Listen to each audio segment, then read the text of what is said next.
Bonjour mes frères et sœurs, bonsoir. C'est votre serviteur qui est rentré chez vous, l'évangéliste Saint Francis Pierre.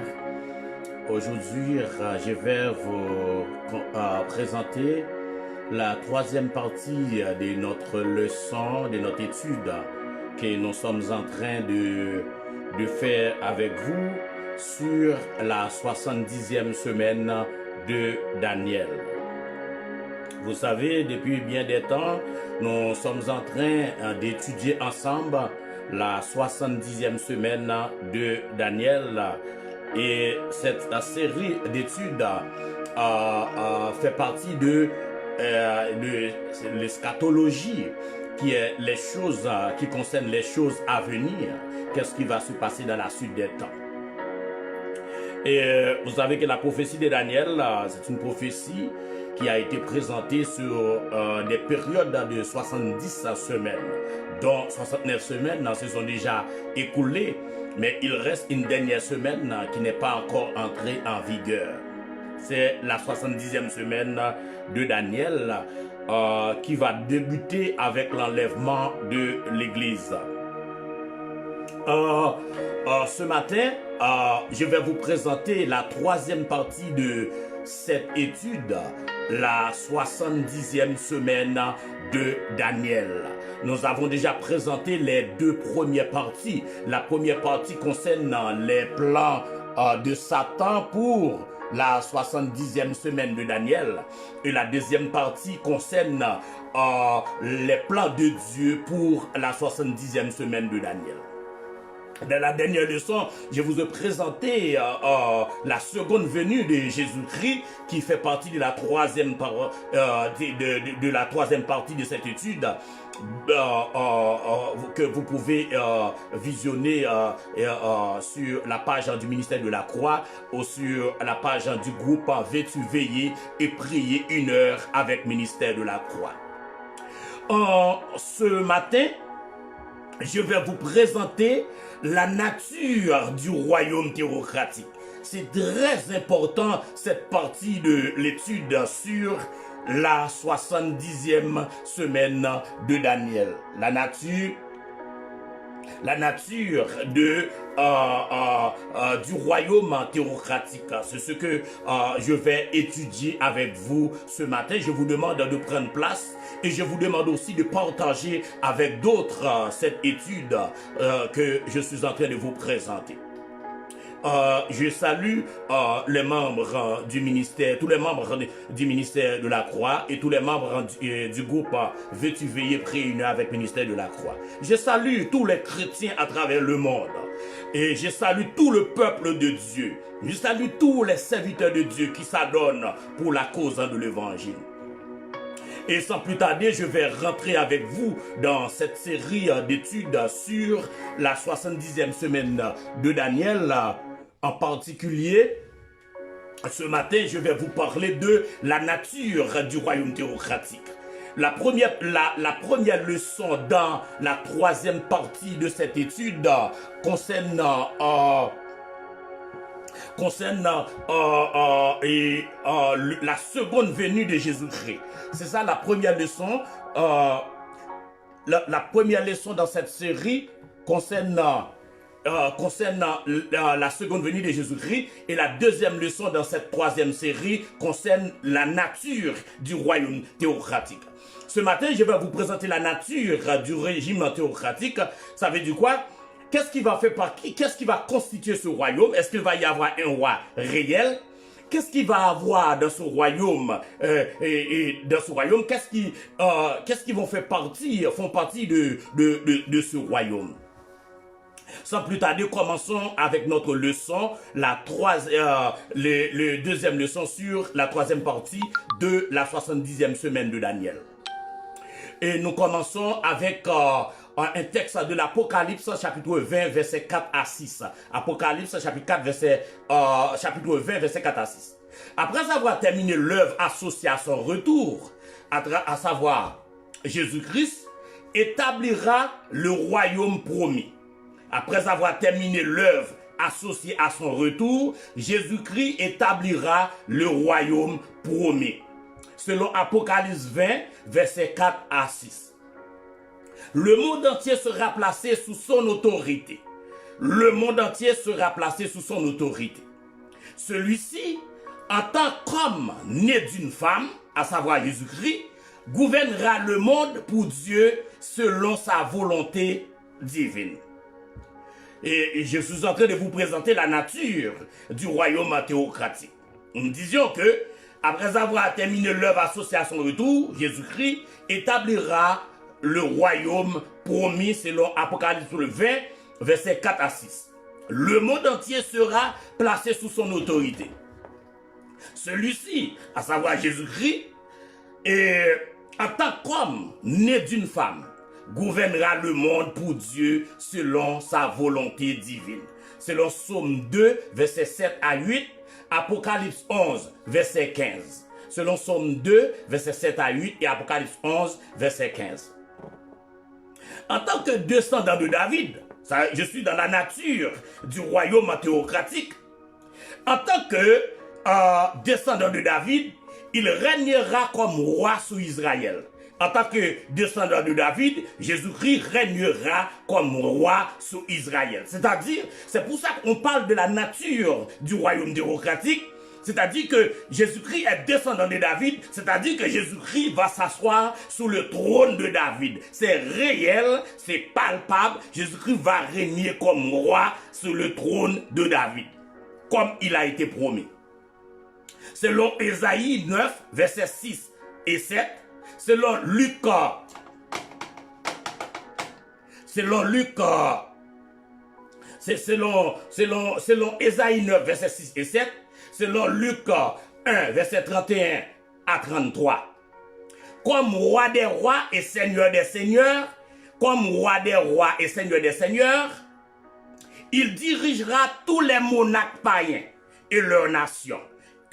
Il dirigera tous les monarques païens et leurs nations. Selon Apocalypse 19, verset 16. Ainsi, une fois de plus, le monde jouira d'un gouvernement théocratique. À nouveau, la terre sera une province du royaume universel de Dieu. Nous sommes toujours dans la nature du royaume théocratique. C'est cette leçon que je suis en train de vous présenter. Jésus-Christ, en tant qu'homme, né d'une femme, gouvernera le monde pour Dieu selon sa volonté. En tant que descendant de David, il régnera comme roi sur Israël. Comme roi des rois et seigneur des seigneurs, il dirigera tous les monarques païens et leurs nations. Pardon. Et ainsi, une fois de plus, le monde va jouir d'un gouvernement théocratique comme au début. À nouveau, la terre sera une province du royaume universel de Dieu. Quand le Christ établira son royaume, nous sommes dans la nature du royaume théocratique. Quand le Christ établira son royaume, il commencera à renverser bien les conséquences tragiques de la rébellion humaine en Éden. Quand le Christ établira son royaume, il commencera à renverser bien des conséquences tragiques de la rébellion humaine en Éden. Il rendra à nouveau dociles tous les animaux. Les animaux seront dociles. Tous les animaux seront dociles selon Ésaïe 11, verset 6 à 9. Ésaïe 65, verset 25. Il guérira toute maladie et toute infirmité. Il guérira toute maladie et toute infirmité selon Ésaïe 33, verset 24. Ésaïe 35, verset 5 à 6.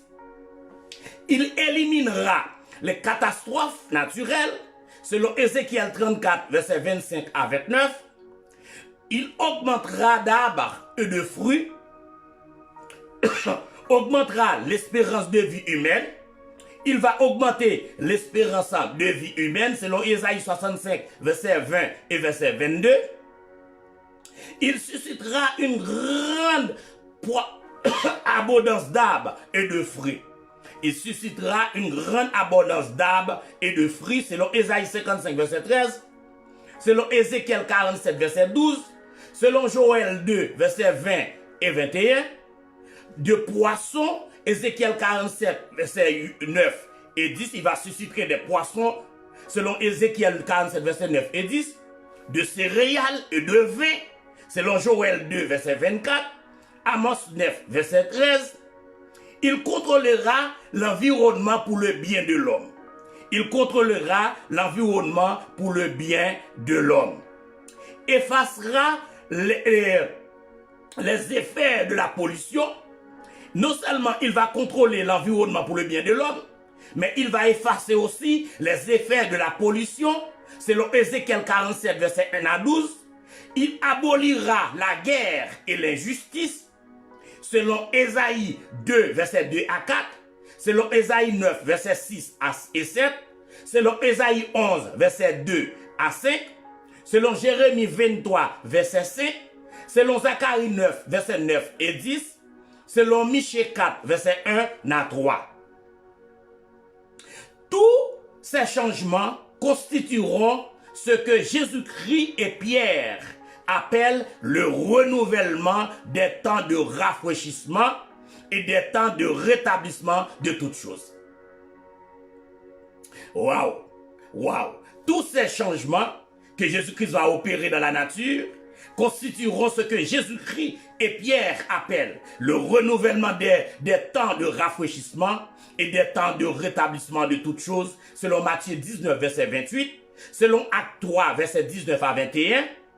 En vérité, ce sera l'âge d'or de la terre actuelle. Pendant le royaume théocratique, pendant le règne théocratique, Israël va accomplir enfin le rôle spirituel que Dieu lui avait réservé à l'origine. Pendant le règne théocratique, Israël va accomplir enfin le rôle spirituel que Dieu lui avait réservé à l'origine. Selon Exode 19, versets 5 et 6, comme royaume de sacrificateurs, il conduira le reste du monde dans un culte authentique.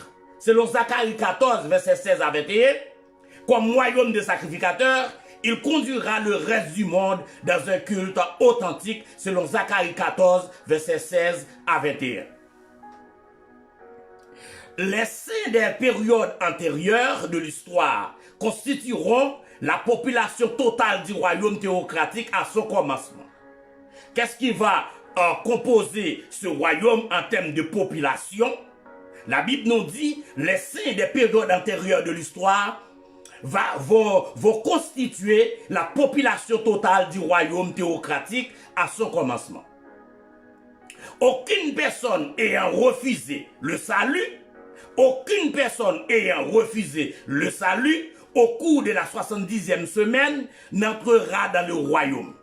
Aucune personne ayant refusé le salut au cours de la 70e semaine n'entrera dans le royaume. Tous ceux qui ont refusé et le salut pendant la période de la 70e semaine de Daniel ne vont pas rentrer dans le royaume théocratique. Ces gens-là n'auront pas la possibilité de rentrer dans le royaume théocratique. On dit que à mesure que le temps passera pendant le règne millénaire, à mesure que le temps passera, cependant, c'est ceux qui auront survécu à la 70e semaine et seront entrés vivants dans le royaume avec des corps mortels. Tous ceux qui seront vivants lors de l'avènement, lors de la seconde venue de Jésus-Christ et l'établissement du royaume théocratique, la Bible nous dit que ces gens-là vont rentrer dans le royaume théocratique avec un corps mortel, avec leur corps mortel.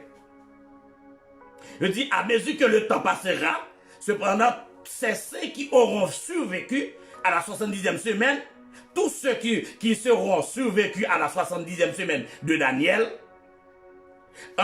seront entrés vivants dans le royaume avec des corps mortels. Et ces gens vont pouvoir donner naissance, écoutez ceci, ces gens vont pouvoir donner naissance à des enfants, ils vont pouvoir donner naissance à des enfants qui auront à exercer leur libre choix. Les enfants qui vont être nés pendant le règne millénaire, dont leurs parents sont issus de la grande tribulation, dont leurs parents ont survécu la grande tribulation, les enfants qui vont être nés pendant le règne théocratique, la Bible nous dit que ces enfants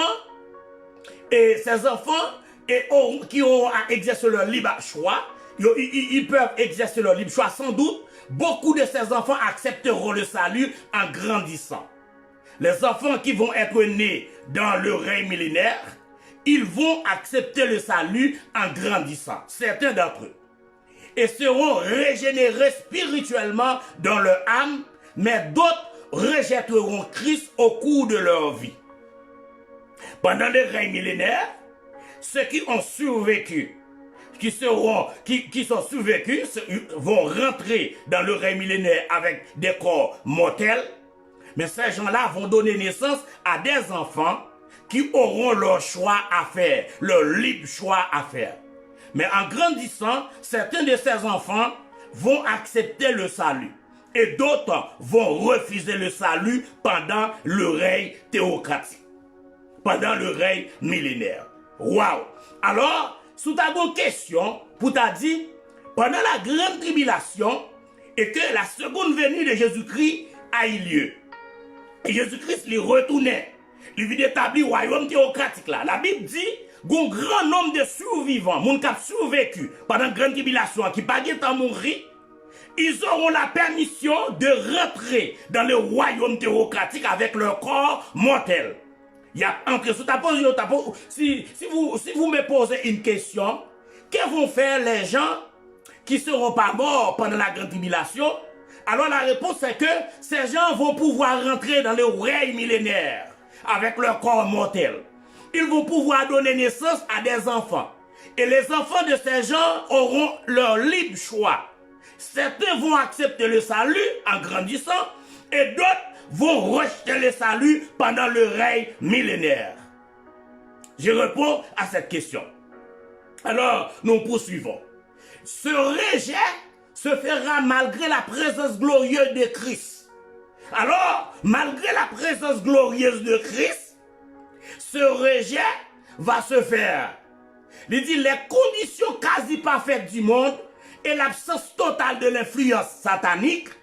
Ainsi, ces gens démontreront que depuis la chute, la rébellion humaine contre Dieu n'a pas été uniquement le résultat de l'influence du diable.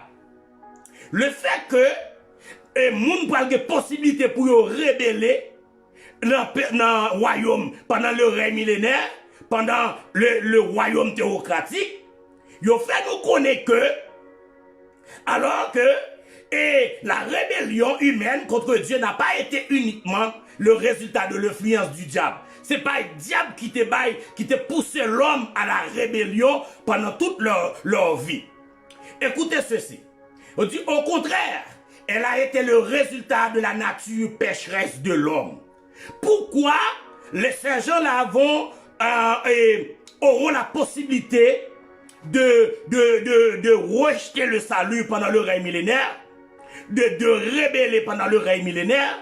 C'est parce que la rébellion contre les plans de Dieu n'a pas été toujours le plan du diable.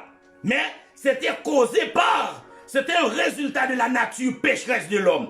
Vu que ceux qui vont rentrer dans le règne millénaire avec leur corps mortel auront encore la nature humaine, auront encore la nature adamique. C'est pour cela qu'ils auront la possibilité de donner naissance à des enfants. Et parmi ces enfants, certains vont accepter le salut et d'autres vont le rejeter.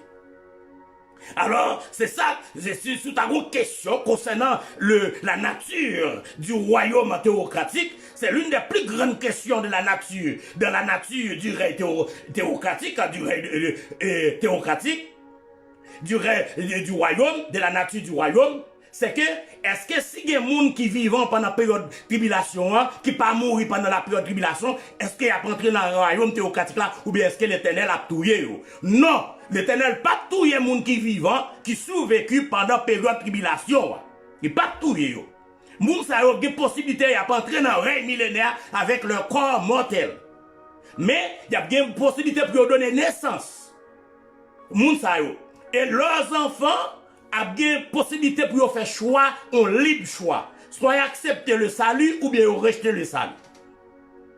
Alors je vais relire pour vous cette phrase assez importante. Il dit que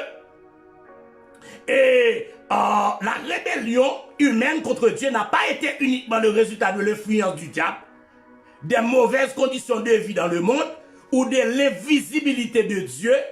Au contraire, elle a été le résultat de la nature pécheresse de l'homme.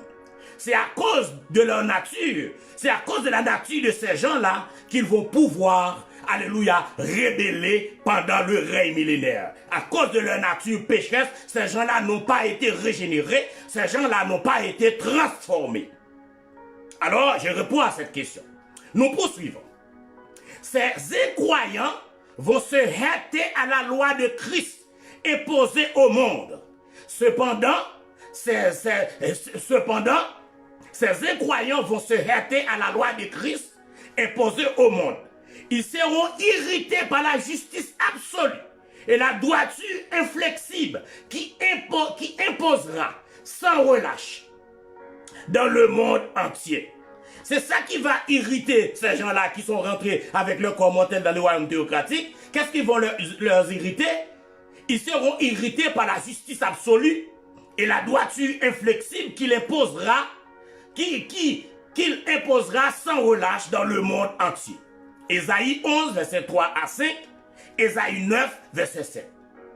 Quiconque se rebellera ouvertement ou péchera de façon flagrante et publique sera châtié immédiatement.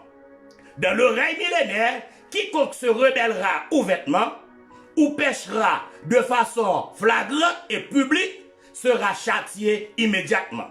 Selon Psaume 72, verset 1 à 4, Ésaïe 11, verset 4, Ésaïe 29, verset 20 à 21, Jérémie 31, verset 29 à 30.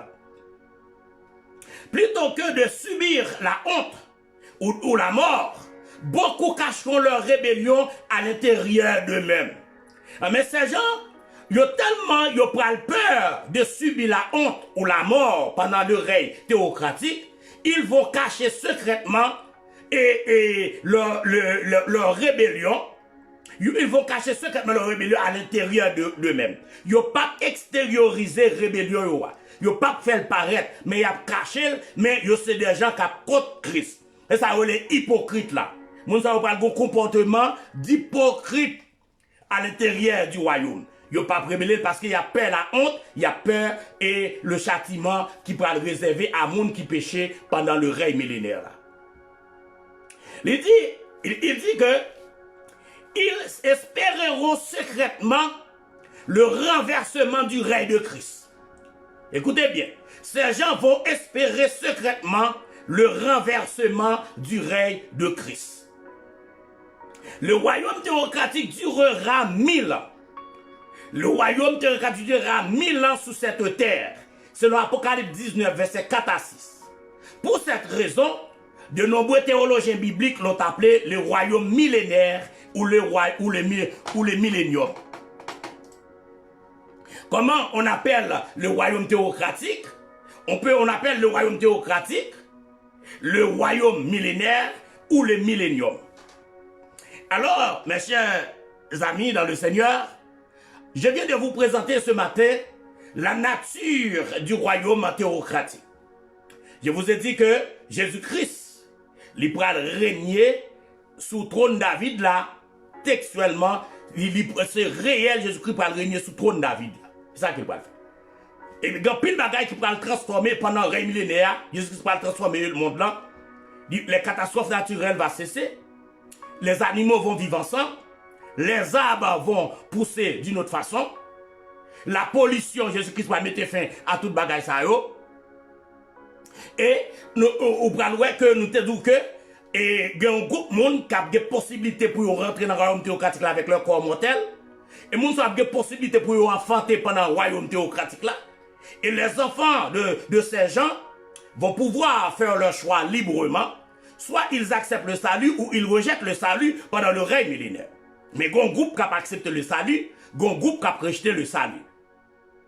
Et moun sa yo pral rebeller contre le royaume théocratique, mais à l'intérieur de eux-mêmes. Yo pas extérioriser, yo pral cacher comme des hypocrites. Parce que y a nourri en cœur comment pour ta renverser le royaume Jésus-Christ. Et connaît que bagaille qui est impossible, yo pas faire ça. Et la Bible nous dit que